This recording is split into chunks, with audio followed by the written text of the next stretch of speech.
Neyamul sir অবৈধভাবে অনির্বাচিতভাবে ক্ষমতা দখল করে, তখন উনি নিজ স্বার্থের জন্য আমাদের পরীক্ষাটা পিছিয়ে দেয়। ঢাকা সিটি কলেজের ভারপ্রাপ্ত প্রধান অধ্যক্ষের পদত্যাগের দাবিতে আন্দোলন চালিয়ে যাচ্ছেন শিক্ষার্থীরা। তারা সকাল থেকেই ঢাকা সিটি কলেজের প্রধান ফটকগুলোতে অবস্থান নিয়েছেন এবং অধ্যক্ষের যে পদত্যাগ, সেই পদত্যাগের বিষয়ে তারা বিভিন্ন স্লোগান দিচ্ছেন। এবং এই মুহূর্তে আমরা দেখছি যে ঢাকা সিটি কলেজের ফটকের সামনে আইন শৃঙ্খলা রক্ষাকারী বাহিনী পুলিশের ব্যাপক উপস্থিতি আমরা লক্ষ্য করছি। পাশাপাশি আজকে এই ঢাকা সিটি কলেজের যে ইন্টার ফার্স্ট ইয়ারের যে পরীক্ষা ছিল, তারা কিন্তু সেই পরীক্ষা বর্জন করেছেন। আমরা দেখছি যে এই মুহূর্তে পুলিশের কিন্তু ব্যাপক উপস্থিতি আমরা এই ঢাকা সিটি কলেজের সামনে লক্ষ্য করছি। বান্ডেল থাকলে প্রতি সেনমানিতে টাকা বাঁচবে। বিকাশ সেনমানি বান্ডেল কিনে জিতুন প্রতি লেনদেনে। এক দফা দাবি দুর্নীতিবাজ ও স্বৈরাচারী শিক্ষক কাজী নিয়ামুল হকের পদত্যাগ এবং তার স্ত্রী সদস্যদের কলেজ থেকে বহিষ্কার। এক, কাজী নিয়ামুল হক কলেজে বিভিন্ন অনিয়ম ও দুর্নীতির সাথে জড়িত। তিনি ভুয়া ভাউচারের মাধ্যমে কলেজের অর্থ আত্মসাৎ করেছেন। দুই, তার বিরুদ্ধে আওয়াজ তোলায় তিনি শিক্ষার্থীদের সন্ত্রাসী বলে উল্লেখ করেছেন। তিন, গার্জিয়ানের প্রতি করেছেন বারবার হ্যারাসমেন্ট। চার, শিক্ষার্থীরা একাধিকবার তার সঙ্গে কথা বলতে চাইলে তিনি তাদের দুষ্কৃতিকারী এবং বহিরাগত আখ্যা দিয়ে গার্জিয়ানের টিসি দেওয়ার ভয় দেখান। 5, জুলাই আন্দোলনের নাম বিকৃত করে তিনি নিজের পদ রক্ষার চেষ্টা করেছেন। 6, তার বিরুদ্ধে যেসব শিক্ষার্থী বা অভিযোগ কথা তুলেছেন অন্যায়ভাবে হেনস্থা করেছেন।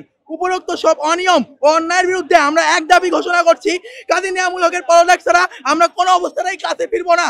আমাদের যিনি প্রিন্সিপাল কাজী নিয়ামুল হক স্যার, উনি হচ্ছে আমাদের গত 16 জুন আমাদের পরীক্ষা শুরু হয়, আমাদের ফার্স্ট ইয়ার ফাইনাল পরীক্ষা শুরু হয় আজকে জুলাইয়ের 18 তারিখ। এখন পর্যন্ত আমাদের এই জুলাই 16 তারিখে পরীক্ষা ক্যান্সেল হওয়ার কথা ছিল। উনি ওনার নিজ কিছু স্বার্থের কারণে উনি কিছুদিন পর পর কোনো কলেজে অনিয়ম হলে আমরা যখন এটা নিয়ে আওয়াজ তুলি, তখন উনি নিজ স্বার্থের জন্য আমাদের পরীক্ষাটা পিছিয়ে দেয়। তার ফলে হচ্ছে কি আমরা আমাদের একাডেমিক ভাবে আমরা অনেক পিছিয়ে যাচ্ছি। অন্যান্য কলেজ যেখানে আমরা দেখছি সেকেন্ড ইয়ারের পরীক্ষা অলরেডি মানে ফার্স্ট ইয়ার ফাইনাল শেষ হয়ে অন্য জায়গায় সেকেন্ড ইয়ার শুরু হয়ে গিয়েছে, আমরা এখন পর্যন্ত আমাদের ফার্স্ট ইয়ার ফাইনাল শেষ করতে পারিনি। যেখানে অন্যান্য কলেজে 1 মাস বা 2 মাস পর পিটে শুরু হয়ে যাবে সেকেন্ড ইয়ার, আমরা এখন পর্যন্ত ফার্স্ট ইয়ার থেকে সেকেন্ড ইয়ারে উঠতে পারিনি। এ নিয়ে আমরা একাডেমিক ভাবে অনেক পিছিয়ে গেছি। আমাদের পরীক্ষা নিয়ে খেলা হচ্ছে, আমরা এর প্রতিবাদ জানাচ্ছি এবং কলেজের অনেক অনিয়ম হচ্ছে কলেজের ভিতরে। কলেজের কিছু শিক্ষককে নিয়ে নিয়ামুল স্যার কিছু ষড়যন্ত্র করছে, আমরা এই নিয়ে শুনতে পেয়েছি। তা নিয়ে আমরা সবাই আজকে আন্দোলন করছি। আমরা ইনশাল্লাহ আশাবাদী যে উনি আমাদের সাথে বসবে এবং উনি নিজভাবেই পদত্যাগ করে শিক্ষার্থীদের স্বার্থের কথা চিন্তা করবে। 5ই আগস্টের পর যখন আগের অধ্যক্ষ স্যার বেদার স্যার যখন পালিয়ে যায়, তারপর নিয়ামুল স্যার অবৈধভাবে অনির্বাচিতভাবে ক্ষমতা দখল করে।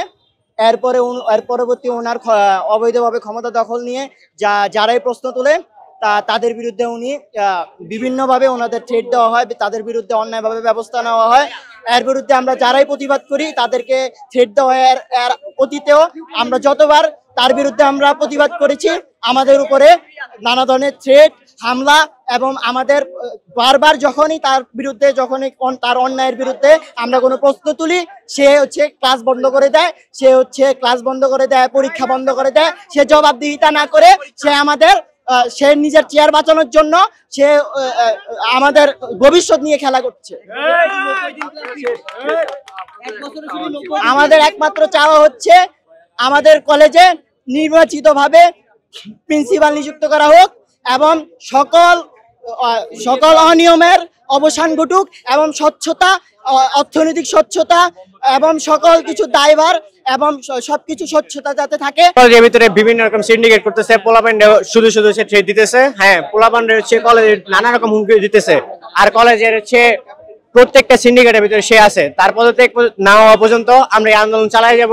আমরা কাউকে হচ্ছে ডিসাইড করি নাই যে কাকে, এটা হচ্ছে গভর্নমেন্ট বোর্ডের থেকে হচ্ছে যারা দিবে এক্সামের মাধ্যমে, তো তারাই হচ্ছে পরীক্ষিত হয়ে এই জায়গাতে বসবে। আমাদের কোনো হচ্ছে নির্ধারিত কেউ সিলেক্ট করা নাই। বিষয়টা নিয়ে তোমাদের যে গভর্নিং বডির চেয়ারম্যান, তিনি বর্তমানে ঢাকার বাইরে আছেন, তার সাথে আমরা কথা বলার পরে উনি আমাদেরকে আশ্বস্ত করেছেন যে তিনি ঢাকায় এসে তোমাদের এই বিষয়টা যত দ্রুত সম্ভব সমাধান করার চেষ্টা করবেন।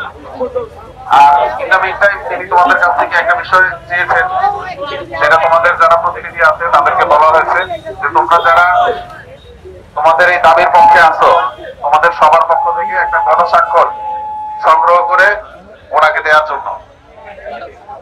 তোমরা যারা যারা আজকে যে দাবিতে এইখানে সমবেত হয়েছো, তোমরা সেই সম্পর্কিত দাবির যে কাগজ আমাদের কাছে দিয়েছো, সেই কাগজের সাথে সাথে তোমরা যারা এই দাবির পক্ষে আছো তারা তোমরা সবাই স্বাক্ষর করে সেই ডকুমেন্ট আমাদের কাছে দিবে, বা তোমরা হচ্ছে তোমাদের যে গভর্নিং বডির চেয়ারম্যান আছে ওনাকে দিবে। উনি পজিটিভলি বলেছেন যে উনি এই বিষয়টা দ্রুত সমাধান করে দিবেন।